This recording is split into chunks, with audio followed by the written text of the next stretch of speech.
Hola, bendiciones, ven conmigo a este viaje en el tiempo y conozcamos más a fondo la historia del rey Herodes y su terrible muerte, de cómo y por qué terminó comido por gusanos. Hoy lo conoceremos. En el año 74 a.C., en la región de Idumea, nació un hombre que cambiaría el curso de la historia de Judea. Su nombre era Herodes, hijo de Antípatro, un idumeo que se había convertido al judaísmo, y una mujer árabe. La familia de Herodes no era particularmente destacada, pero su padre había logrado establecerse como un líder político y militar en la región. Desde joven, Herodes demostró ser un hombre ambicioso y astuto. Su padre lo envió a estudiar en la corte de los Asmoneros, la dinastía que gobernaba Judea en ese momento. Allí, Herodes aprendió las artes de la política y la guerra, y se familiarizó con la cultura y la religión judías. La ambición de Herodes no se limitaba a su educación. Él tenía un objetivo claro: convertirse en el gobernante de Judea, y estaba dispuesto a hacer cualquier cosa para lograr. Con su inteligencia y carisma, Herodes pronto llamó la atención de los líderes romanos, que buscaban expandir su imperio en la región, y así, comenzó a tejer una red de alianzas y relaciones que lo llevarían al poder. Ascenso al poder. 40 años antes de Cristo. La oportunidad de Herodes llegó cuando los romanos, liderados por Marco Antonio y Octavio, buscaron expandir su dominio en la región. Herodes, con su astucia y ambición, supo aprovechar este momento para su beneficio. En el año 40 a.C., Herodes fue nombrado gobernador de Galilea por los romanos. Este nombramiento fue un paso crucial en su ascenso al poder, ya que le permitió controlar una región estratégica y rica en recursos. Sin embargo, Herodes no se contentó con este título. Su objetivo era convertirse en el rey de Judea, y estaba dispuesto a hacer cualquier cosa para lograr. Comenzó a eliminar a sus opositores, utilizando su astucia y su dinero para comprar lealtades y silenciar voces discordantes. Finalmente, en el año 37 a.C., Herodes fue coronado rey de Judea por los romanos. Su ascenso al poder había sido rápido y brutal, pero había logrado su objetivo. Ahora, con el poder en sus manos, Herodes podía implementar sus planes para Judea, y su primer objetivo era consolidar su poder y asegurar su legado. Matrimonio con Mariamne, 42 años antes de Cristo. La coronación de Herodes como rey de Judea había sido un logro significativo, pero sabía que necesitaba consolidar su poder y legitimar su dinastía. Para ello, buscó una alianza matrimonial que lo uniera a la familia real asmonea, que había gobernado Judea durante siglos. En el año 42 a.C., Herodes se casó con Mariamne, nieta del sumo sacerdote asmoniano y descendiente directa de la dinastía real. Este matrimonio era una jugada maestra, ya que le permitía a Herodes unir su linaje con el de la familia real y ganar legitimidad ante los ojos de los judíos. Mariamne era una mujer hermosa e inteligente, educada en la corte real y familiarizada con las tradiciones y costumbres judías. Herodes se enamoró profundamente de ella, pero su amor estaba teñido de posesividad y celos. A medida que pasaban los años, la relación entre Herodes y Mariamne se volvió cada vez más tensa. Mariamne se sentía atrapada en un matrimonio sin amor y sin libertad, mientras que Herodes veía en ella una herramienta para consolidar su poder. La familia de Mariamne, los asmoneros, no veían con buenos ojos el matrimonio y comenzaron a conspirar en contra de Herodes. Esto generó una atmósfera de tensión y desconfianza en la corte real. A pesar de los desafíos, Herodes estaba decidido a mantener su poder y su relación con Mariamne, pero su amor se estaba convirtiendo en una obsesión que lo llevaría a cometer actos terribles. Me imagino que al igual que yo, no tenías conocimiento de tantos detalles en esta historia, ¿verdad? Continuemos, que lo que viene es aún más interesante. Reconstrucción del templo, 19 años antes de Cristo. Herodes, decidido a dejar su huella en la historia de Judea, se embarcó en un proyecto ambicioso: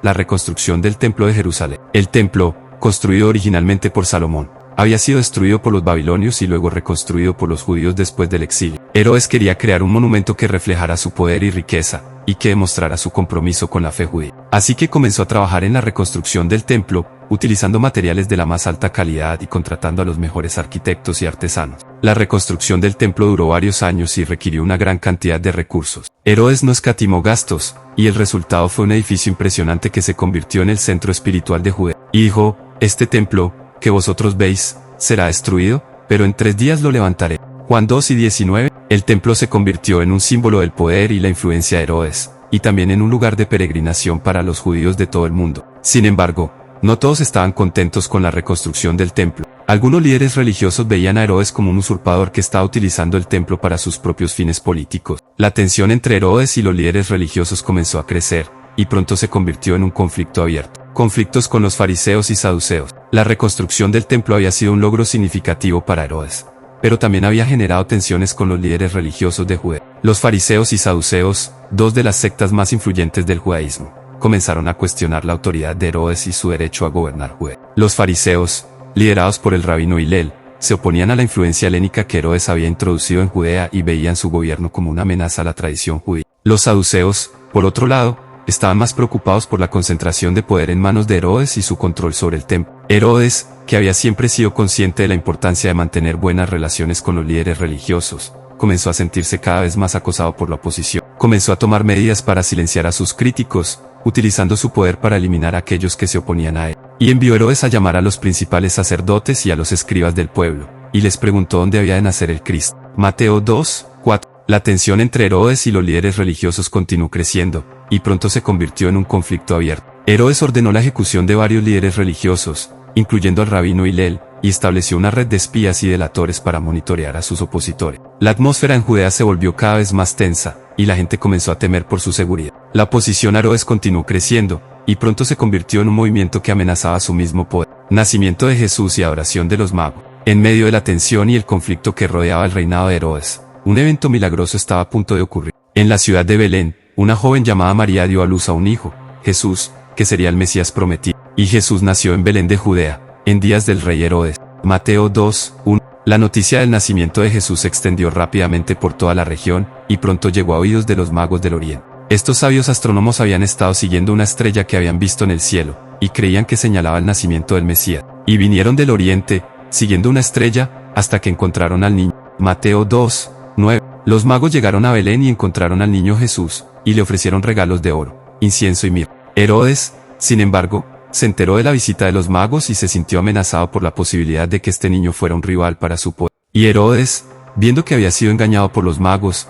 se enfureció y mandó matar a todos los niños menores de 2 años. Mateo 2:16. La reacción de Herodes fue típica de su personalidad, violenta y despiadada. Ordenó la matanza de todos los niños menores de 2 años en Belén y sus alrededores, en un intento de eliminar al niño Jesús. Pero Jesús y su familia habían sido advertidos por un ángel y habían huido a Egipto. La matanza de los inocentes fue un evento trágico que se grabó en la memoria de la humanidad. Matanza de los inocentes, 12 años antes de Cristo. La matanza de los inocentes fue un evento devastador que conmocionó a la comunidad judía. Herodes, en su búsqueda despiadada de poder, había ordenado la muerte de cientos de niños inocentes en Belén y sus alrededores. Y se cumplió lo que había dicho el profeta Jeremías: lamento y llanto grande en Ramá, Rachel llora por sus hijos y no quiere ser consolada, porque no existe.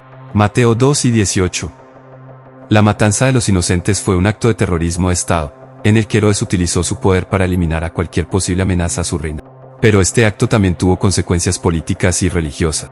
Los líderes religiosos de Judea, ya descontentos con el gobierno de Herodes, se sintieron horrorizados por la matanza de los inocentes. La oposición a Herodes creció, y pronto se convirtió en un movimiento que amenazaba su mismo poder. Mientras tanto, Jesús y su familia habían encontrado refugio en Egipto, donde se quedaron hasta la muerte de Herodes. Pero la matanza de los inocentes había dejado una marca indeleble en la historia de Judea.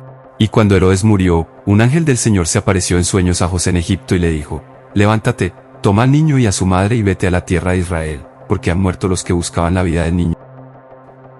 Mateo 2:19-20. La muerte de Herodes estaba cerca, y con ella, un nuevo capítulo en la historia de Judea.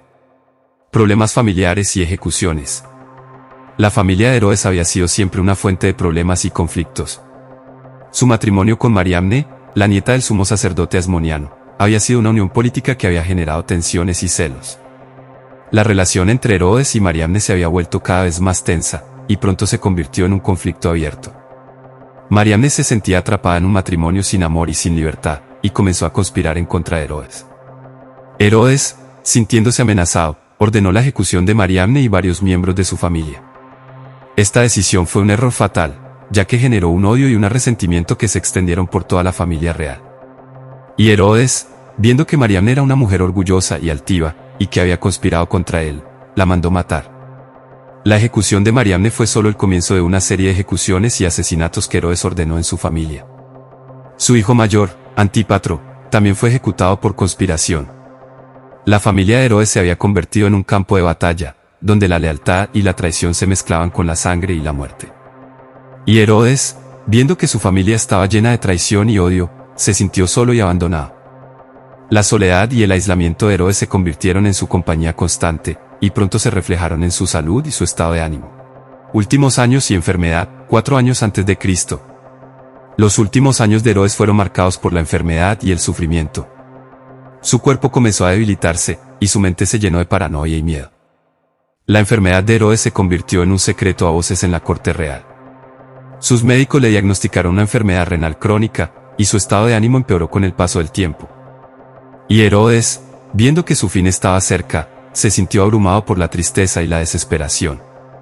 A medida que su salud se deterioraba, Herodes se volvió cada vez más cruel y despiadado.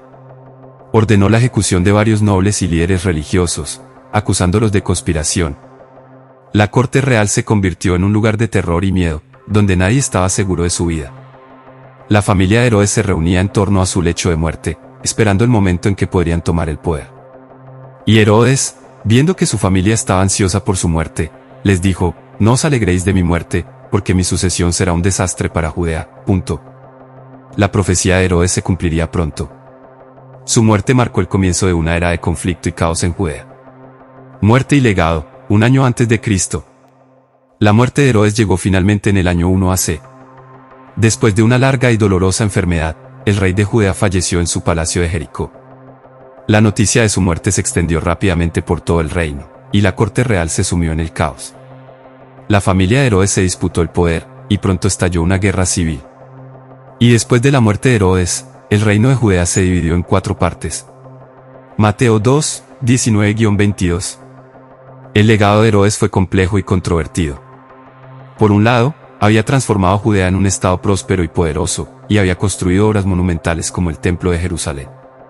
Por otro lado, su reinado había estado marcado por la violencia, la tiranía y la opresión. La matanza de los inocentes, la ejecución de su familia y la persecución de los líderes religiosos habían dejado una marca indeleble en la historia de Judea. Y la gente de Judea se preguntaba: ¿fue Herodes un gran rey o un tirano cruel? La respuesta a esta pregunta sigue siendo objeto de debate entre los historiadores y los estudiosos de la Biblia. Sin embargo, una cosa es segura: la muerte de Herodes marcó el comienzo de una nueva era en la historia de Judea, y sentó las bases para la llegada de Jesucristo. La historia de Herodes es un recordatorio de que el poder y la riqueza no son lo único que importa en la vida. La justicia, la compasión y la misericordia son valores que deben guiar nuestras acciones y decisiones. La historia de Herodes nos ofrece valiosas lecciones para nuestra vida. Que el poder no lo es todo. Herodes demostró que el poder y la riqueza no garantizan la felicidad ni la paz. Su reinado estuvo marcado por la violencia y la paranoia, lo que nos recuerda que la verdadera satisfacción viene de la justicia, la compasión y la conexión con los demás. Que la ambición sin ética es destructiva. La ambición de Herodes lo llevó a cometer atrocidades y a perder a aquellos que más lo necesitaban. Esto nos enseña que la ambición debe estar guiada por principios éticos y morales. Que la familia y las relaciones son fundamentales. La historia de Herodes muestra cómo las relaciones familiares y personales pueden ser destruidas por la ambición y el poder. Esto nos recuerda que las personas que nos rodean son lo más valioso que tenemos. Que la justicia y la compasión son esenciales. La matanza de los inocentes y la persecución de los líderes religiosos demostraron la falta de justicia y compasión en el reinado de Herodes. Esto nos enseña que la justicia y la compasión son fundamentales para construir una sociedad más justa y equitativa. Que el legado es importante. La historia de Herodes nos muestra que nuestro legado no se mide solo por nuestros logros, sino también por cómo tratamos a los demás y cómo impactamos en la sociedad. En resumen, la historia de Herodes nos inspira a buscar la verdadera satisfacción en la justicia, la compasión y la conexión con los demás. Guiar nuestra ambición con principios éticos y morales. Valorar y cuidar a nuestras familias y relaciones. Luchar por la justicia y la compasión en nuestra sociedad. Reflexionar sobre el legado que queremos dejar. Hasta aquí esta historia, espero te hubiera atrapado. Un abrazo y un excelente día.